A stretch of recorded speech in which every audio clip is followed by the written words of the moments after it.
They fear that in some way they're sullied, or someone will come for them, or they'll lose their job, or people they know won't like them, and so on. Because a lot of politics is in the mind, and you can frighten people. And liberals, I enjoy frightening liberals. I enjoy tormenting them, and putting pins in their bottoms and watching them leap up and down and that sort of thing. It's extremely amusing. And one should play upon their fears, which are very grotesque and quite real. Liberals are very afraid of Islam, militant Islam. Yes, I know. Are they right to be so? Yes, they are, actually, because it's a sort of, it's illiberalism as a religion. I'm slightly odd, of course, because I don't want the Islamicification of Europe or of this country. But I admire Islam, and I'm known to be slightly dissentient on these things. They should exist in their part of the world. Between Morocco and Indonesia, they have their part of the world. They basically have a sixth of the world. They should keep their bloc. They should keep the Amur. They should keep their potentiality. It's a different way of being human. Most Westerners can't even understand metaphysical objectivism, which is so absolute, and you surrender to the slavery of God's love as the basis of the system. Most Westerners can't even begin to understand what that's about, partly because they've drifted into such a degree of secularity. All religious ideas leave them slightly cold in present modernity, post-modernity. Islam is a very real threat to contemporary liberalism because they have misunderstood the nature of the multiculturalism they're trying to bring about. One, many of the people who are flooding into the West are less liberal than the people who are here already. Two, many of them don't like quite a bit of what they see in the West.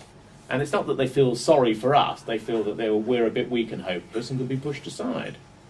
Islam's a very right-wing, if you want to use that conception, sort of system of the world. That's why extremist Catholics converted to it after Vatican II.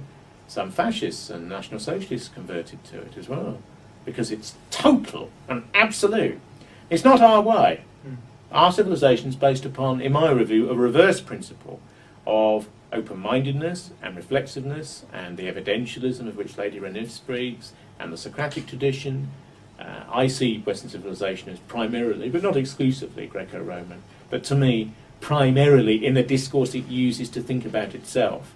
We begin with the view that there are certain absolutes and certain truths, but we are slightly less certain of what they are, and we wish to test them through live struggle, evidence, and so forth. That doesn't mean that there are no truths. It doesn't mean that there aren't things that stand outside life. What's happened is that we've become confused about our own ideas as a civilization, and that's made us autumnal. We're now in danger from other groups because we're hesitant and have lost the convictions which the West has been traditionally based upon.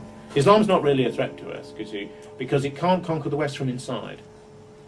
This is my view. It can conquer the West from outside, physically, through violence, through demographic shift, through militant propagandization, but the West is based on a contrary civilizational ethic, and therefore it can't conquer in here.